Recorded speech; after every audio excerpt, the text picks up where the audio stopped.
अब तो मुझे पूरा विश्वास हो गया है कि तू पागल हो गया है। और तुझे पता है, रूपनगर के सारे मनुष्य हाथी जैसे विशालकाय हैं। अगर तू उनके बीच खड़ा भी हो गया तो चींटी के जैसा मसल दिया जाएगा। फिर तुझे कैसे भ्रम हो गया चंगू कि तू बलवान है? ये कौन पथिक विश्राम कर रहा है? दिखने में तो ये किसी विशाल राज्य का युवराज लगता है। हाँ राजकुमारी जी, मैंने अपने जीवन में कभी इतना सुंदर और सजीला युवराज नहीं देखा। कदाचित ये युवराज आपके लिए ही आया है राजकुमारी जी। कहाँ है तुम्हारा उद्दंड युवराज, और तुम इस वन में क्या करने के लिए वापस आए हो? आदि मानव जी, मैं तो अपने उस उद्दंड युवराज के लिए जल लेने आया था। वो वहाँ एकांत में विश्राम कर रहे हैं। जाइए, आपको समय भी मिल जाएंगे। आज के पश्चात ये हमारे अन्नदाता हैं, तुम नहीं समझे? क्या तुम पागल तो नहीं हो गए मूर्ख? क्या तुम भूल गए हो कि हम तुम्हारे कुंवर भानु प्रताप सिंह हैं? हाँ, हम अच्छी तरह जान गए हैं कि तुम कौन हो। अरे तुम वही हो ना जिसने मुझ जैसे बुद्धिजीवी से गधा जैसे कार्य करवाए। हम बाल बाल बच निकले थे, क्योंकि वो गद्दार जोरावर भी हमारे साथ था। लेकिन अब हम अकेले पड़ गए। की दृष्टि हम पर पड़ गई तो हमारा जीवन समाप्त हो जाएगा।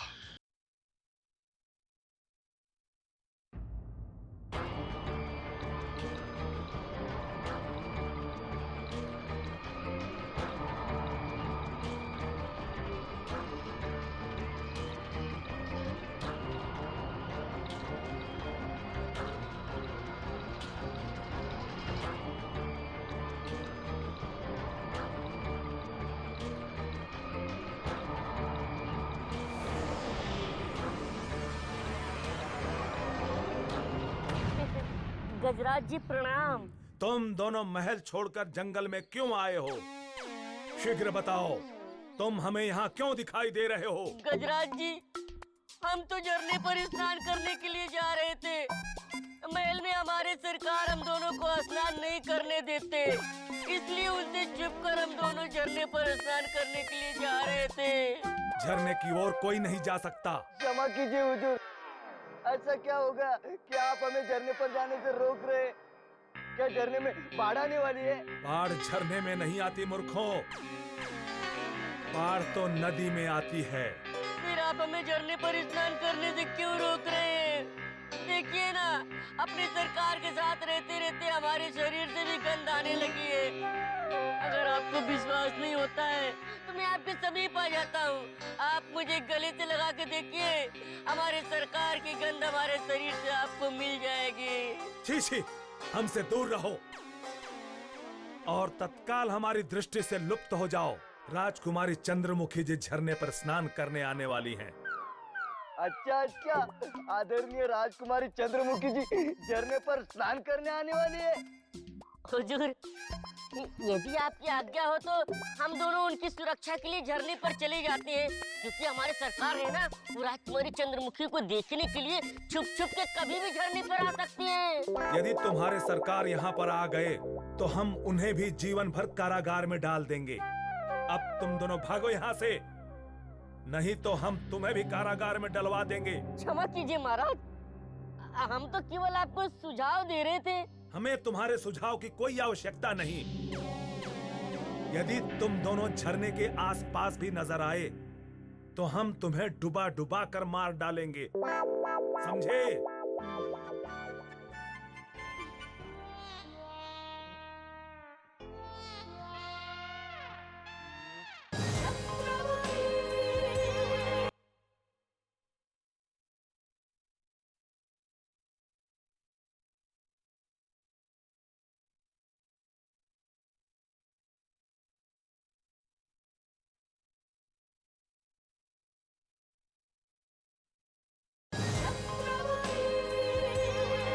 राजकुमारी आ रही है, राजकुमारी झरने पर स्नान करने आ रही है।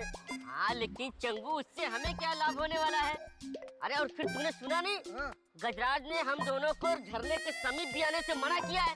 तो क्या हुआ? हम झरने पे थोड़ी जाने वाले, झरने पे तो हम हमारे सरकार को भेजेंगे। क्या?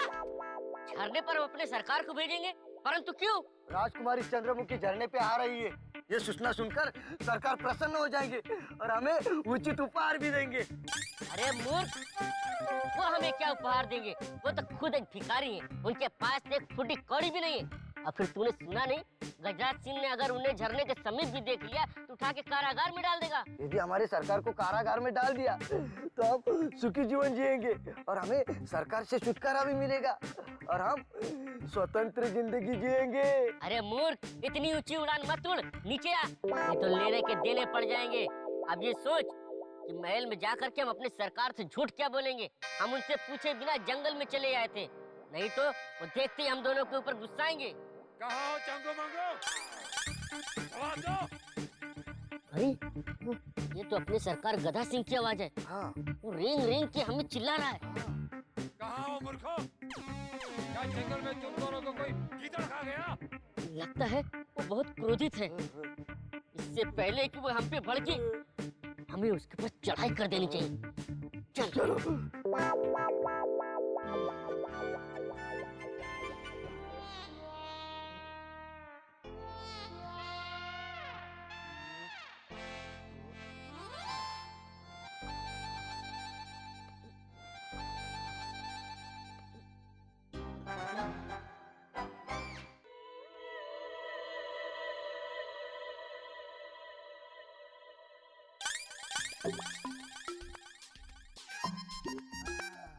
मिल गए मेरे नन्हे मुन्ने पिल्ले। हाँ, ऐसी डांट पिलाऊंगा दोनों को, फिर कभी हमें पूछे बिना महल छोड़ के नहीं जाएंगे।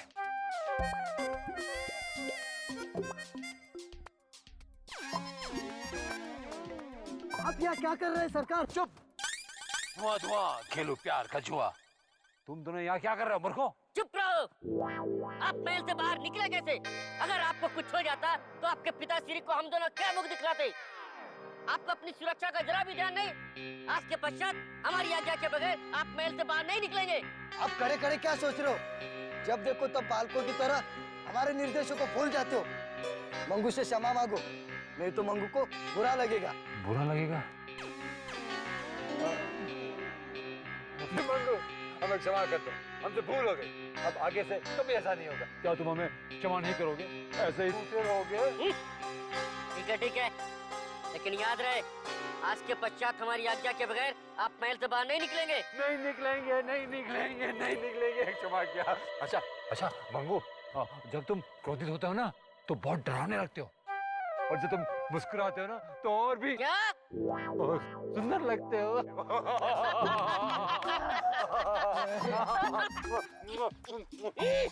बस। अब क्या हमारे मुख को गंदा करोगे? ठीक है, बताओ, इस घने जंगल में हमें ढूंढने क्यों आए थे? वो शौचालय के क्या? नहीं, मैं सोचा हाँ इसलिए ढूंढ रहे थे कि क्या तुम दोनों को पता है कि राजकुमारी चंद्रमुखी अभी झरने पर स्नान करने आने वाली है? हमें पता है, और राजकुमारी चंद्रमुखी का कोई भी राज अब हम दोनों से नहीं छिप सकता है। अच्छा, कैसे? तुम कैसे जानते हो कि राजकुमारी चंद्रमुखी झरने पर स्नान करने आने वाली? हाँ? झरने पर स्नान करने की आज्ञा राजकुमारी चंद्रमुखी ने हम दोनों से ही ली है, और उनकी सुरक्षा व्यवस्था का प्रबंध भी हम दोनों ने किया है। किंतु आप यहाँ क्या कर रहे हैं? यदि आपको गजराज सिंह ने झरने के आसपास भी कहीं देखा तो आपको पशुओं के बाड़े में बंद कर देंगे और दिन में 3 बार ठंडे पानी से नहलाएंगे। ठंडा पानी नहीं, नहीं डर लगता। किंतु मंगू चंगू, गजराज हमें कैसे देखेगा?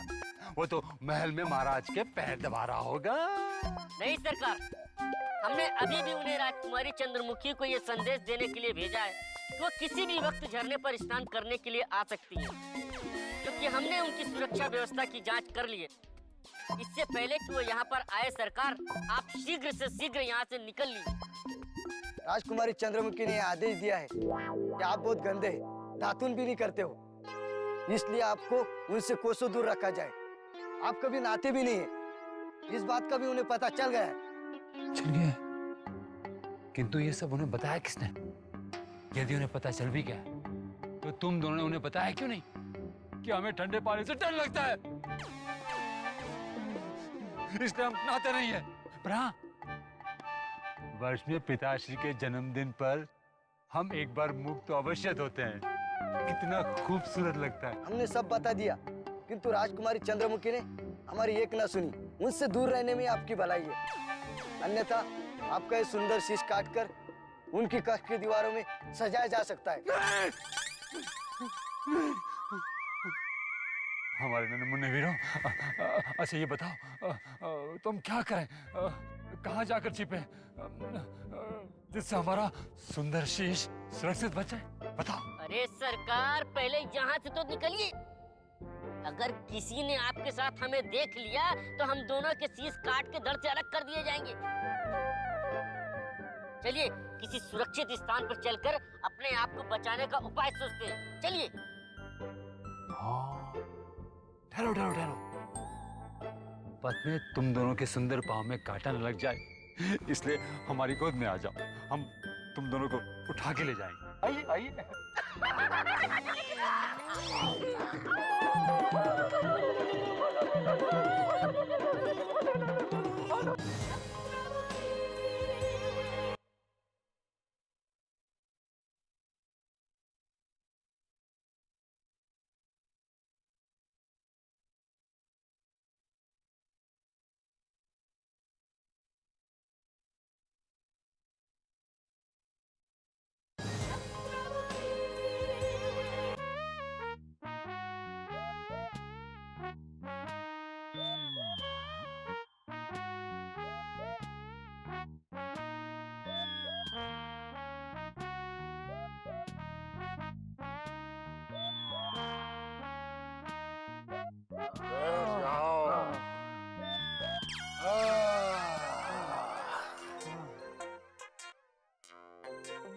हाँ तो मेरे परम प्रिय शिष्य, क्या नाम कहा था तुमने अपना?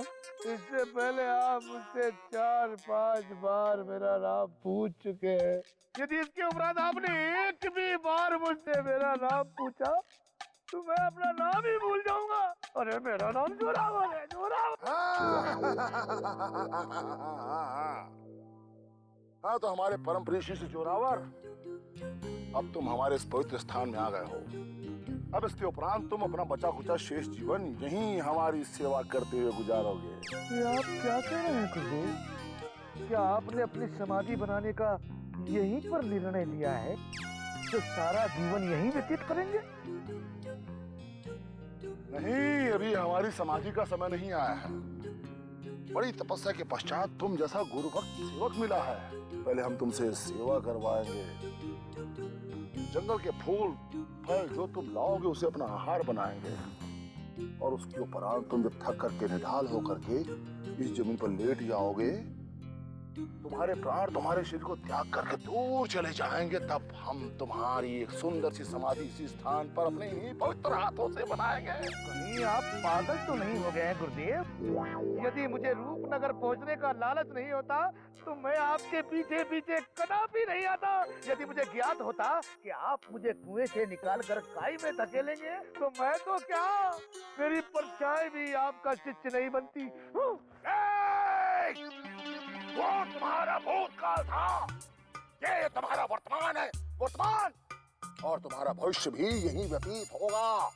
आज के पश्चात यदि तुमने कभी भी अपने उस पुराने युवराज को याद किया तो हम तुम्हें गधा बना करके रूपनगर के जंगलों में घास खाने के लिए छोड़ देंगे।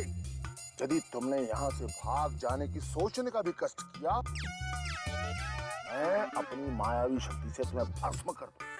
क्षमा करें गुरुदेव, क्षमा करें और मुझे जाने दे गुरुदेव। मुझे अपने अन्नदाता कुंवर भानु प्रताप सिंह के पास जाना चाहता हूँ। अरे वो जैसे भी थे आपसे तो बहुत अच्छे थे।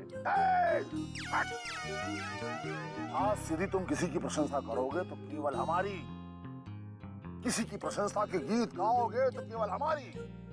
तुम्हारा जन्म यहाँ हमारी सेवा करने के लिए हुआ है। यदि आज के उपरांत तुमने पुनः उसका नाम लिया तो हम तुम्हें अपनी मायावी दृष्टि से भस्म कर देंगे। यदि तुमने उसे सोचने का भी कष्ट किया तो तुम इस दुनिया से विदा हो जाओगे। तुम्हारा काम सिर्फ यही है, हमारी सेवा करना। पहले तुम हमारे पैर दबाओगे, तदुपरांत हमारी हाथें, और उसके उपरांत हमारे सर में चंपी करोगे। गला नहीं दबा दूंगा। हाँ? और जब तुम्हारी सेवा से हमें नींद आ जाए तो तुम बंदरों की तरह उछलते कूदते हुए वृक्षों में चढ़ जाओगे और हमारे लिए 100 सवा 100 शेर सेब तोड़ के लाओगे, क्योंकि निद्रा से उठने के पश्चात हम कलेवा करते हैं। कलेवा करेंगे गुरुदेव? अरे 10-20 शेर फल खाकर तो आप यमलोक सिधार जाएंगे। नहीं, ऐसा नहीं होगा। माता महामाया को प्रसन्न करने के लिए दैनिक रूप से प्रातः, अपराह्न और संध्या 100 किलो फल खा करके उन्हें प्रसन्न करने का प्रण किया है। यदि माता महामाया हम पर प्रसन्न हो गई तो हमें अनेक मायावी शक्तियां दासी के स्वरूप में मिल जाएंगी, जिसका लाभ तुम्हें भी तो होगा। गुरुदेव, आप मनुष्य हैं या कोई नरभक्षी? अरे इतने सारे फल तोड़कर लाते लाते तो मेरे प्राण निकल जाएंगे। अरे गुरुदेव, मैं आपके लिए तो क्या, अरे अपने लिए भी एक सूखा पत्ता तोड़ने के योग्य नहीं रहा हूँ। अरे भूख प्यास से मेरा बदन एकदम निढाल हो गया है गुरुदेव, इसलिए आप मुझे तो क्षमा कर दीजिए, मुझे जाने दीजिए। यदि तुमने यहाँ से पुनः जाने की बात कही या उस विषय में सोचा भी तो हम तुम्हें सदैव के लिए पत्थर की मोटी बना देंगे। उसके बाद तुम वहीं खड़े होकर के अपने भाग्य पर आंसू बहाते रहना, समझाए? ऐसा व्यर्थ मत करना गुरुदेव, मिट्टी के मूर्त बना दिया तो मैं तो रोने के योग्य भी नहीं रहूंगा। सरकार क्षमा करते सरकार, मैं आज के उपरांत आपका कोई भी आदेश नहीं टुकराऊंगा। मैं तो क्या, मेरे होने वाले बच्चे भी आपका कोई आदेश नहीं टुकराएंगे। क्षमा गुरुदेव। चलो अपना कार्य प्रारंभ करो। तुम्हारा काम है पहले हमारे पैर दबाना, उसके पश्चात हाथ और फिर हमारा सिर। चलो शुरू हो जाओ।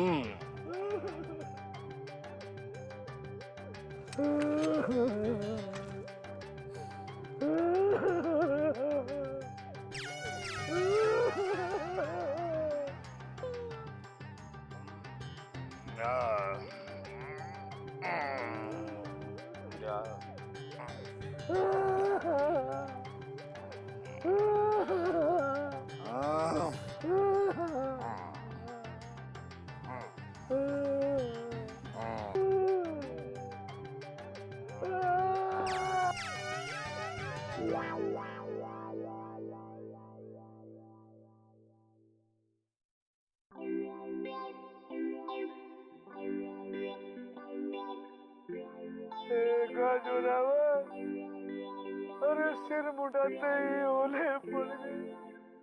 पता नहीं इस धूर्त मायावी राक्षस से कब छुटकारा मिलेगा। यदि तूने आज अपने दाता से विश्वासघात नहीं किया होता तो आज तुझे पछताना नहीं पड़ता। कुंवर भानु प्रताप सिंह, अरे मेरे अन्नदाता, आप जहाँ कहीं भी हो अपने इस सेवक की आवाज को सुन लो। मेरे विश्वासघात को भूलकर मुझे क्षमा कर देना, मुझे क्षमा कर देना।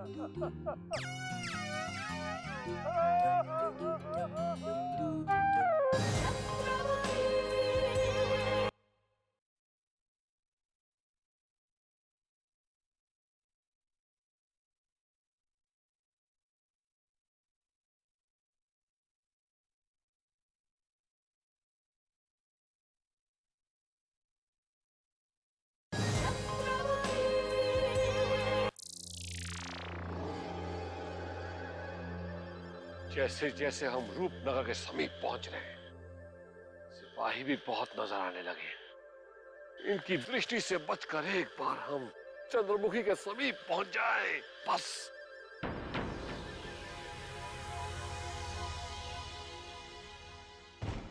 ये तो वही अधिकारी है, ये यहां भी आ गया।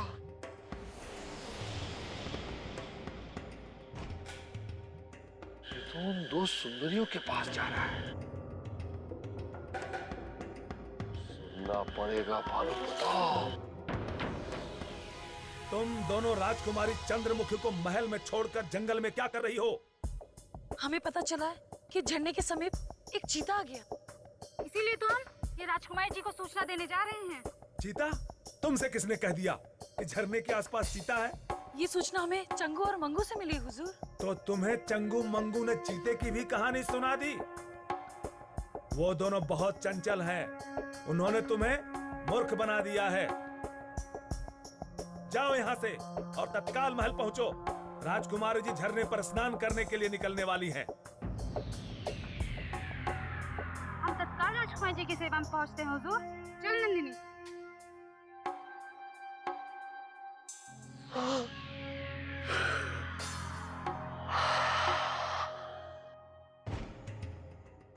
अब उस गद्दार जोरावर से बिछड़ने का कोई दुख नहीं।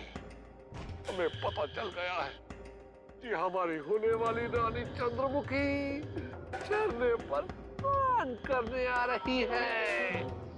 चलो।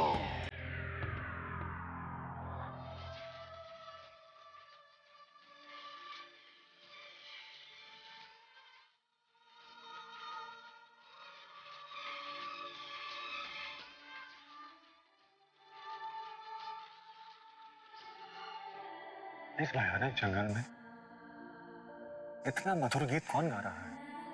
ये रूपनगर का मायावी जंगल है वनराज। लगता है हमें कोई मायावी शक्ति भ्रमित करना चाहती है, इसलिए उस तरफ ध्यान मत दो और पीछे लौट चलो। नहीं कुंवर, नहीं।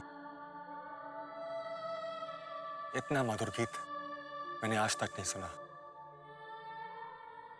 लगता है खुद सरस्वती इस धरती पर उतर आई है।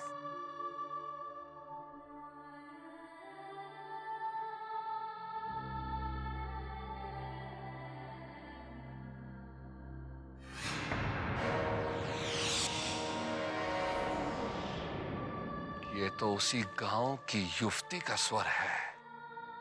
अवश्य किसी भटके हुए राही को भ्रमित करने के लिए गा रही है। ये चंद्रमुखी कभी नहीं हो सकती।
इस तरह से नेत्र फाड़ फाड़ करके क्या देख रहे हो शिष्य?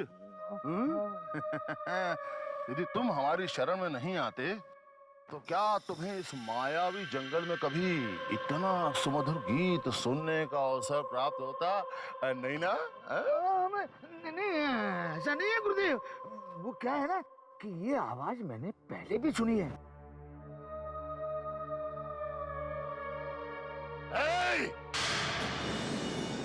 हमारे साथ में हास परिहास विनोद करने का प्रयत्न मत करो मूर्ख शिष्य। इस भयानक जंगल में तुम किसी कन्या के अपरिचित स्वर को कैसे पहचान सकते हो? आपके लिए अपरिचित होगी गुरुदेव, किंतु मेरे लिए ना ना गुरुदेव ना।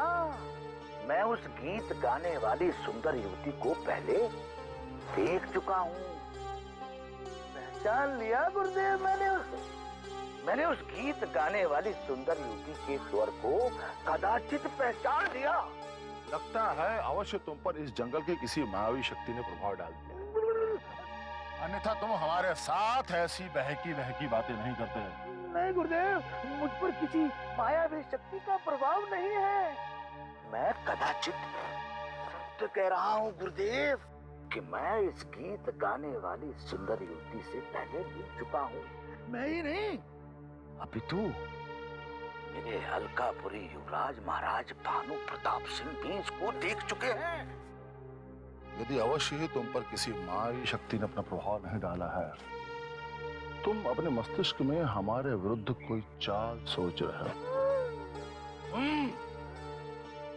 और यह भी संभव है कि तुम हमें भ्रमित करके इस जंगल से कहीं दूर भाग जाना चाहते हो, किंतु याद रखो, यदि तुम हमें इस जंगल में छोड़ करके चले गए तो इस जंगल के प्राणी तुम्हें नोच नोच के खा जाएंगे, मर जाओगे तुम। नहीं नहीं गुरुदेव, ऐसी अचूक बातें अपने मुख से मत निकालिए गुरुदेव। अब आपके सिवाय इस संसार में मेरा है ही कौन गुरुदेव? यदि आपने मेरे साथ इस प्रकार किया तो मैं रूपनगर और रूपनगर की राजकुमारी को देखे बिना ही परलोक सिधार जाऊंगा। यदि तुमने हमसे सत्य नहीं कहा तो हम तुम्हें नरक के दावानल में चलने के लिए भेज देंगे। अभी भी समय है शिष्य, तुम हमारे सम्मुख अपने भूल को स्वीकार कर लो और हमसे कह दो कि तुमने अभी भी हमसे जो कुछ भी कहा था वो असत्य था। साथ में ये भी कहो कि अभी भी तुमने जिस युवती का मधुर गीत सुना था उससे तुम परिचित नहीं हो। अब यही तो मैं नहीं कह सकता गुरुदेव, कभी नहीं कह सकता गुरुदेव। अभी अभी जिस युवती को हमने गीत गाते हुए सुना है वो यहीं कहीं आसपास के गांव की रहने वाली है। मुझे लगता है उसने तो अपना नाम भी बताया था। क्या नाम कहा था उसने?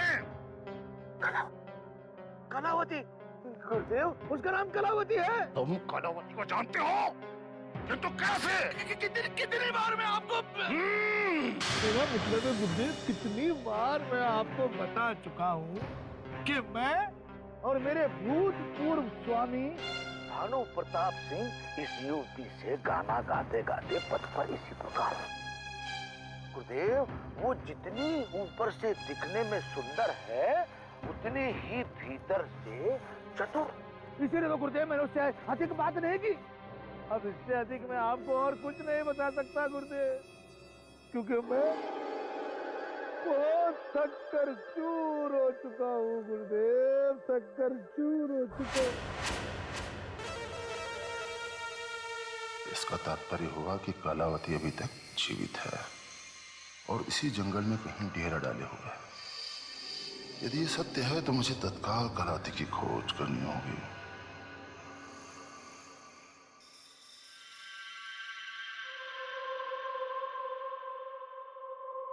अरे गुरुदेव, ओ गुरुदेव, अरे यहाँ मुझे किसके सहारे छोड़कर जा रहा है गुरुदेव? इन नरबख्शियों के लिए मैं भी आ रहा हूँ गुरुदेव। मैं इस प्रकार आपका पीछा नहीं छोड़ूंगा, मैं आपको नहीं छोड़ूंगा। अरे गुरुदेव रुकिए, अरे रुकिए गुरुदेव, वहाँ पर सिंह है, भालू है, चीते हैं, अरे नरबख्शी है, अरे आपको खा लेंगे। अरे आप घबराइए मत गुरुदेव, मैं आपको बचा लूंगा। मैं आ रहा हूँ गुरुदेव, मैं आ रहा हूँ।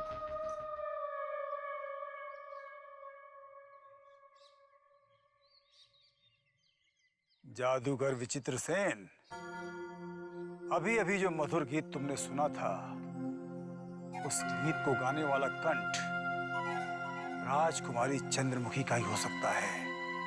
राजकुमारी चंद्रमुखी के सिवा दूसरा कोई भी इतना मधुर गीत गा ही नहीं सकता। परंतु राजकुमारी चंद्रमुखी गाते गाते अचानक रुक क्यों गई? हाँ, इसी दिशा से गीत की ध्वनि आ रही थी। राजकुमारी चंद्रमुखी हमें इसी दिशा में अवश्य प्राप्त होगी। राजकुमारी,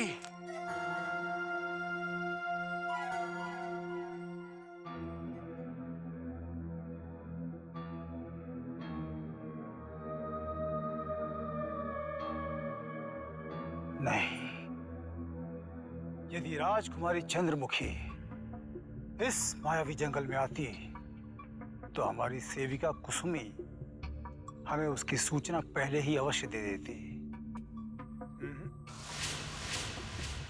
किंतु कुसुमी की ओर से अभी तक हमें कोई भी सूचना प्राप्त नहीं हुई है।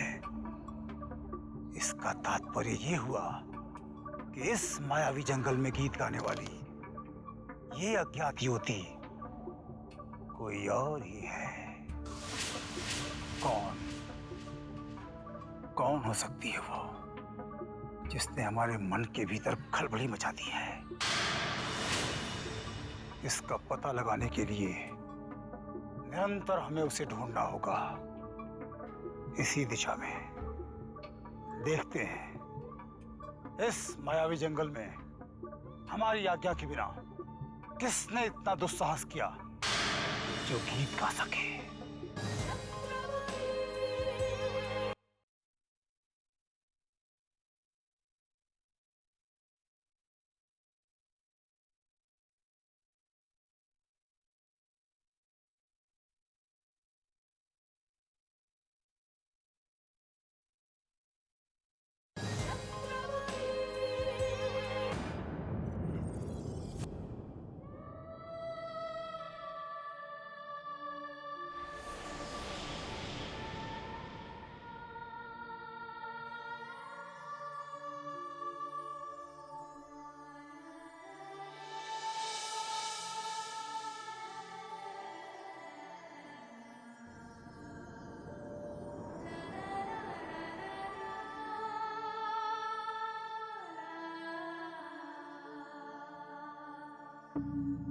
वो अवश्य रूपनगर की राजकुमारी चंद्रमुखी है, क्योंकि इस भयानक जंगल में एक राजकुमारी को ही इतना सम्मान मिल सकता है।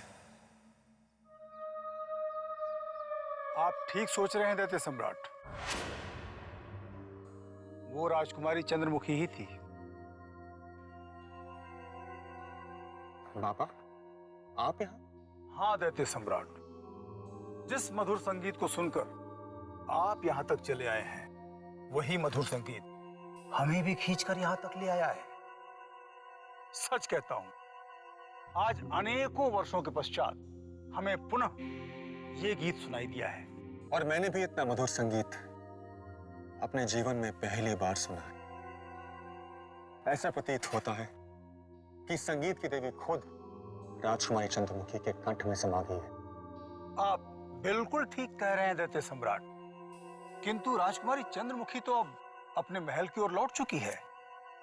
आप उसके निकट जाकर उससे मिले क्यों नहीं? मैं चंद्रमुखी से मिलना नहीं चाहता था, इसलिए मैं उसके समीप नहीं गया। ये आप क्या कह रहे हैं दैत्य सम्राट? हमें विश्वास नहीं हो रहा। कहीं हमारे कानों को कुछ भ्रम तो नहीं हो रहा? जिस राजकुमारी चंद्रमुखी को देखने के लिए देवता भी तरसते हैं, आप उससे नहीं मिलना चाहते? परंतु क्यों? ये हम आपको बताना उचित नहीं समझते। हमारा उद्देश्य चंद्रमुखी को पाना नहीं है। आश्चर्य, घोर आश्चर्य दैत्य सम्राट। संसार के सभी राजा महाराजा जो भी इस मायावी पथ पर आते हैं, उनका मात्र एक ही उद्देश्य होता है, एक ही उद्देश्य, राजकुमारी चंद्रमुखी को प्राप्त करना। परंतु आप किसी और ही उद्देश्य से आए हैं। यदि आप इस दास का निवेदन स्वीकार करें तो एक बार चंद्रमुखी के विषय में अवश्य ही विचार करें। हमें आशा ही नहीं बल्कि पूर्ण विश्वास है कि आपकी एक झलक पाते ही राजकुमारी चंद्रमुखी आप पर मोहित हो जाएगी। क्षमा कीजिए बाबा, मैं इतनी दूर चंद्रमुखी को पाने नहीं आया हूँ, बल्कि उस फूल को पाने आया हूँ जिसके लिए मैंने अपनी माँ को वचन दिया था। उस फूल को पाने के पश्चात मैं अपनी माँ के पास वापस लौट जाऊंगा।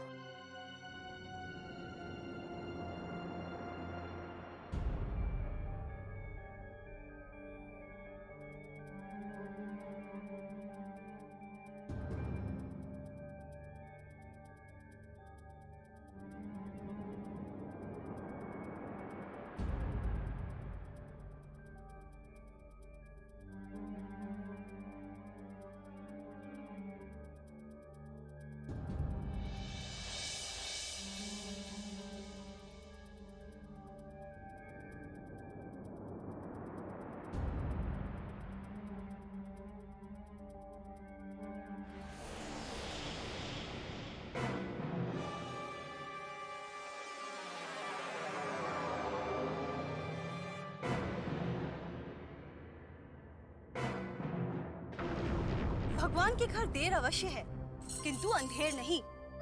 भले ही मुझे देर से मालूम चला, किंतु आज ये प्रमाणित हो ही गया कि देवा ने आप दोनों के बारे में जो कुछ भी कहा था वो 16 आने सत्य था। सत्य तो ये है कि पहले केवल तुम्हारे पिता कुंदन लाल की बुद्धि भ्रष्ट हुई थी, किंतु अब दुष्ट देवा के सोचने और समझने की शक्ति भी समाप्त हो चुकी है।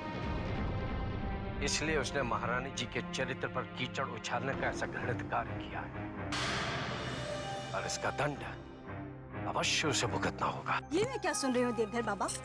गांव वाले तो ये कह रहे थे कि महारानी आपके साथ भागने की तैयारी कर रही थी, लेकिन आप तो मेरे बापू पर ही दोष लगा रहे हैं। मैं समझ गई, आप अपने बचाव के लिए मेरे बापू और देवा दोनों पर दोष थोपने का प्रयास कर रहे हैं। जब मेरे बापू ने गांव वालों को सत्य बताने की कोशिश की, तब उनकी बात पर किसी ने यकीन नहीं किया, लेकिन अब तो देवा को भी आपके प्रेम प्रसंगों का पता चल गया है। अब देखती हूँ गांव वाले कैसे मेरे बापू की बातों पर यकीन नहीं करते। अब आप दोनों की पोल शीघ्र खुलने वाली है।